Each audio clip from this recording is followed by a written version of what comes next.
There are moments in life when courage doesn't announce itself, it simply acts. For Naomi Carter, that moment arrived between the clink of crystal glasses and the quiet hum of a luxury dining room in downtown Atlanta. Naomi had worked at Marlowe's for 3 years. She knew how to move unnoticed, how to refill water before it was requested, how to read tension before voices rose. That night, however, tension didn't need to rise.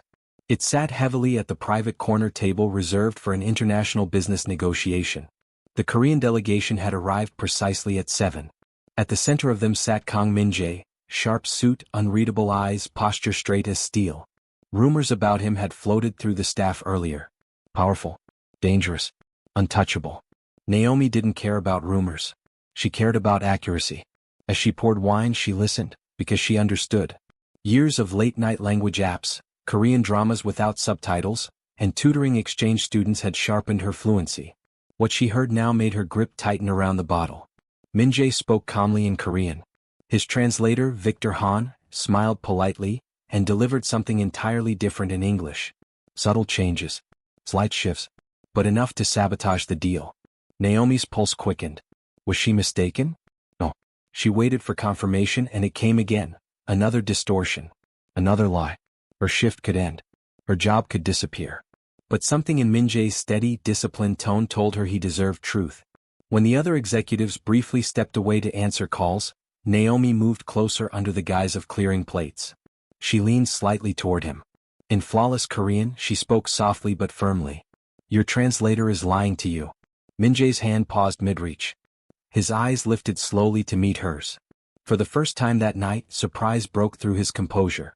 And Naomi knew there was no turning back. Min-Jae did not react the way most powerful men would. He did not raise his voice. He did not accuse. He did not even blink for longer than necessary. Instead, he studied Naomi Carter as if she were a puzzle placed directly in his path. The dining room lights reflected softly against the polished table, but his gaze remained steady and sharp. Naomi felt the weight of it, yet she did not step back. In Korean, his tone calm and controlled, he asked, "Repeat what I said in the last exchange." Her heart pounded, but her voice did not shake. She translated his exact words. His proposed percentage, his concern about distribution rights, and the clause he had carefully emphasized regarding timelines. Min-Jae's eyes narrowed slightly. "And what did he say?" he asked quietly. Naomi repeated Victor Han's English version. Altered numbers, softened demands, a shift in tone that made Min-Jae appear hesitant rather than firm. A silence stretched between them. It was not anger filling the space. It was calculation. Min-Jae leaned back slowly in his chair, fingers tapping once against the table. He switched briefly to English when the other executives returned, allowing Victor to translate again. This time, Min-Jae inserted a deliberate phrase, one that could not be easily twisted. Victor mistranslated it. Min-Jae's jaw tightened almost invisibly. The test was complete. When the meeting adjourned, Victor excused himself to take a call. The other executives followed. Min-Jae remained seated. Naomi stood still, unsure whether she had just saved a deal or endangered herself. In Korean, his voice quieter now, he said, "If you were wrong, you would already regret speaking." Her breath caught. "But you were not wrong." He reached into his inner jacket pocket and removed a simple black business card. No logo. No unnecessary detail. Just a name and number. "I value honesty," he said. "And courage." He placed the card gently on the tray she held. "If you told the truth tonight, I owe you." Naomi looked at the card, then back at him. The weight of what she had stepped into settled around her, but so did something else. Respect. And neither of them realized this was only the beginning. The fallout came faster than Naomi expected. By the next evening, the restaurant buzzed with whispers. Victor Han had not returned calls. The Korean delegation had requested private documentation. Management was tense but careful not to involve staff in matters beyond their understanding. Naomi kept her head down and focused on her tables, convincing herself that her part in the situation was over. It wasn't. 3 nights later, Min-Jae walked back into Marlowe's. He did not arrive with a crowd this time. No entourage. No formal meeting. Just him, calm, composed, deliberate. Naomi spotted him immediately. It was impossible not to. He requested her section. When she approached the table, her pulse betrayed her composure, but her expression remained professional. "You came back," she said lightly. "I did," he replied. There was no mention of Victor. No mention of the failed deception. Only measured silence until he spoke again. I require someone I can trust while I conclude business here. Naomi tilted her head slightly. And you believe that's me? You corrected a lie that benefited you to ignore, he said. That is rare. He explained briefly, he would remain in Atlanta for several weeks to restructure the deal. He needed assistance with cultural nuance, language verification, and local coordination. Temporary. Professional. Paid generously. Naomi hesitated. She was a waitress with bills, a protective older brother, and a life rooted firmly in familiarity. He was a powerful businessman surrounded by complexity she only partially understood. You don't know me, she said carefully. Min-Jae's expression softened just slightly. I know enough. The simplicity of his answer unsettled her more than anything else. She thought about the late nights studying Korean. The dreams she rarely voiced of doing something bigger than balancing trays. The fact that this opportunity had found her, not the other way around. Finally, she nodded. Temporary, she clarified. Temporary, he agreed. But as Naomi placed her apron aside at the end of her shift that night, she sensed that nothing about this decision would feel temporary at all. Some doors, once opened, refused to close the same way again. Naomi expected intimidation. What she did not expect was discipline. Min-Jae's temporary office overlooked the Atlanta skyline, minimalist and organized to the smallest detail. Meetings began exactly on time. Documents were reviewed twice. Every clause was examined with quiet precision. Naomi's role started simply, clarifying translations, reviewing emails before they were finalized, explaining subtle cultural nuances in American negotiation styles. She kept her tone professional, careful not to overstep. But she watched. And what she saw challenged every rumor she had overheard in that restaurant kitchen. Min-Jae did not shout when frustrated. He did not threaten when disagreed with. Instead, he asked direct questions and expected direct answers. When one junior associate made a costly oversight, Naomi braced herself for anger. It never came. Fix it, Min-Jae said calmly. Learn from it. Do not repeat it. There was firmness in his voice, but not cruelty. One evening, after a particularly long meeting, Naomi gathered her notes and prepared to leave. The office lights dimmed automatically as the city outside shifted into night. You taught yourself Korean? He asked suddenly. She paused. Mostly. Online courses. Language partners. A lot of trial and error. Why? She considered the question carefully. Because I didn't want my world to stay small. Min-Jae studied her differently then, not as an employee but as someone with quiet ambition. He shared, almost reluctantly, pieces of his own story. Growing up in Busan under strict expectations. Learning early that strength often meant silence. Building a business where loyalty mattered more than charm. Naomi listened, noticing how his voice changed when he spoke of responsibility. Not fear, burden. For the first time she saw the man beneath the reputation. Later, as they reviewed final paperwork side by side, their hands brushed briefly across the same document. It was accidental. But neither moved away immediately. There was no dramatic tension. No reckless impulse. Just awareness. Assumptions had begun to fall, quietly, carefully, replaced by something steadier. Respect was no longer one-sided. And somewhere between professionalism and conversation, something softer had begun to take shape. The meeting was supposed to be routine. By now, Naomi understood the rhythm of Min-Jae's negotiations. The steady tone, the deliberate pauses, the way he let silence pressure others into revealing more than they intended. But this meeting felt different from the start. The investors across the table smiled too easily. Their words were polished, but their undertones were sharp. Naomi caught subtle implications. References to competition, reminders of influence, veiled suggestions that cooperation would be safer than resistance. Min-Jae remained composed, responding in measured Korean while she clarified certain phrases in English. His posture never shifted. His expression never cracked. But Naomi noticed his hand tighten slightly around his pen. When the meeting ended, the investors left with polite handshakes and promises to reconnect. The door closed. The silence that followed was heavier than usual. That wasn't just business, Naomi said carefully. Min-Jae looked out at the skyline before answering. No. She hesitated, then stepped closer to his desk. They were testing how far they could push. Yes. And? He turned toward her fully. And they now know the answer.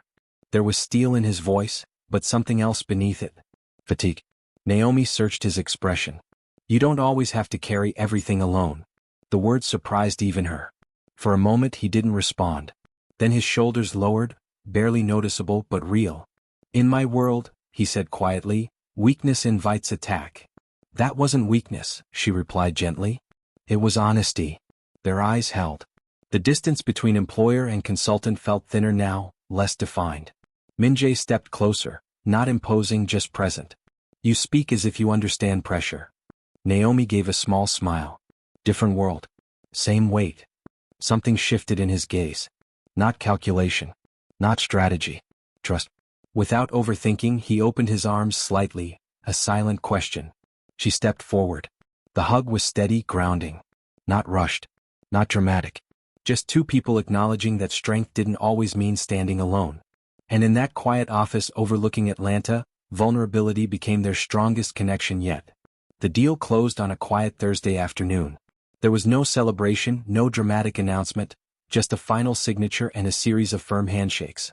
Weeks of tension dissolved into professional satisfaction. Naomi watched as Min-Jae thanked each associate personally, his voice steady, his posture dignified. It was finished, which meant he was leaving. The realization settled heavily in Naomi's chest as she packed away her notes for the last time.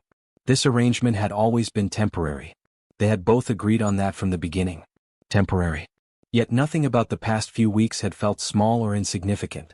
At the airport 2 days later, the atmosphere was far more personal than any boardroom had been. The polished floors reflected the overhead lights as travelers moved hurriedly around them, unaware of the quiet weight in their corner. Min-Jae stood with his carry-on beside him, dressed in his usual sharp simplicity. But his expression was softer now, less guarded than the man who had first sat at that restaurant table. "You changed the course of more than one deal," he said. Naomi folded her arms lightly, offering a faint smile. "You would have figured it out eventually." "Perhaps," he admitted. "But not as quickly." A pause followed. The final boarding call echoed faintly in the background. Naomi swallowed. Safe flight. Min-Jae stepped closer. Close enough that the space between them felt intentional. "I am grateful," he said quietly, "for your honesty. And your presence." Before she could overthink the moment, he opened his arms. This hug felt different from the one in his office. It lingered longer. It carried the unspoken acknowledgement of distance about to separate them. Naomi rested her cheek lightly against his chest, steady and warm. There was no rush to let go. When they finally stepped apart, his hand briefly covered hers. "This is not goodbye," he said. She wanted to believe him. As he walked toward the gate without looking back, Naomi remained still, holding on to the quiet certainty that some connections do not end simply because a flight takes off. Some simply wait. Distance did not weaken what had begun between them. It clarified it. At first, the messages were simple. Safe. Professional. "Did you arrive safely?" "Yes. Thank you again for everything." "You're welcome." But time zones have a way of testing sincerity. Atlanta's evenings were Seoul's early mornings. Naomi would wake to thoughtful updates about meetings and progress. Min-Jae would receive photos of Atlanta sunsets she passed on her walk home. Days turned into weeks. Weeks into months. The conversation slowly shifted from business to life. He asked about her brother, Daniel.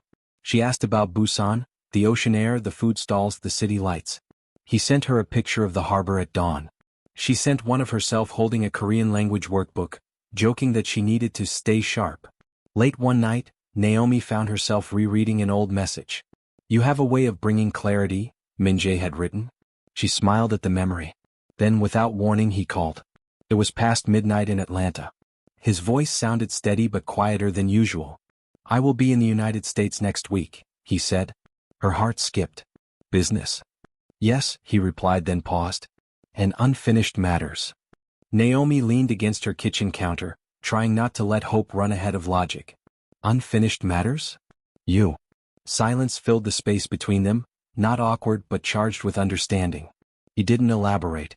He didn't need to. When he arrived in Atlanta days later, there was no formal meeting. No office. No negotiation table. Just two people standing across from each other outside a quiet cafe. For a moment, neither moved. Then Min-Jae stepped forward, his expression warmer than she had ever seen it. "I do not enjoy distance," he admitted. Naomi laughed softly. "Neither do I." And when he pulled her into his arms again, steady, certain, intentional, it no longer felt like something temporary. It felt like something choosing to stay. Peace rarely lasts without being tested. Min-Jae's return to Atlanta had been quiet, intentional. He kept his visit low profile, meeting only essential contacts while spending stolen hours walking the city with Naomi. For a brief moment, life felt almost ordinary. Then Victor resurfaced. The rumors began subtly, whispers in business circles suggesting Min-Jae had manipulated the original deal, that his sudden translator change had been strategic rather than necessary. Anonymous emails circulated. Doubt spread like smoke. Naomi read one of the forwarded messages and felt her stomach tighten. "This is because of me," she said quietly in Min-Jae's temporary office. He looked up from his phone, expression firm. "No. I exposed him. And he exposed himself," Min-Jae corrected calmly. "You did not create his dishonesty." Still, the pressure mounted. Investors requested clarification meetings. Questions were raised about internal loyalty. The narrative Victor pushed painted Naomi as an inexperienced outsider who had interfered where she didn't belong. Naomi braced herself to step back. "I don't want to damage your reputation," she told him one evening. Min-Jae stood and walked toward her, stopping close enough for her to feel his steady presence. "You think my reputation is built on rumors?" She hesitated. Without another word, he reached for her hand, not dramatically but deliberately, and led her into the next meeting. When introductions began, he did not frame her as a consultant. "This is Naomi Carter," he said clearly. "She is someone I trust." The room shifted. Not because of authority, but because of certainty. Naomi felt the weight of his support settle around her like armor. He wasn't protecting her from the storm. He was standing in it with her. After the meeting, when doubts had quieted and facts had prevailed, Naomi turned to him. "You didn't have to do that." "Yes," he replied simply. "I did." And when he wrapped his arms around her in the privacy of the empty conference room, the hug carried something stronger than comfort. It carried partnership. Whatever storms came next, they would not face them separately. The rumors faded as quickly as they had risen. Facts replaced speculation. Victor's deception surfaced fully, leaving little room for doubt. Business stabilized. The storm had passed. But clarity brought a new question. What now? Min-Jae's return flight to Seoul was scheduled in 2 weeks. Unlike the first time, neither of them pretended this was just business anymore. Their connection had grown roots, stretching across continents and time zones.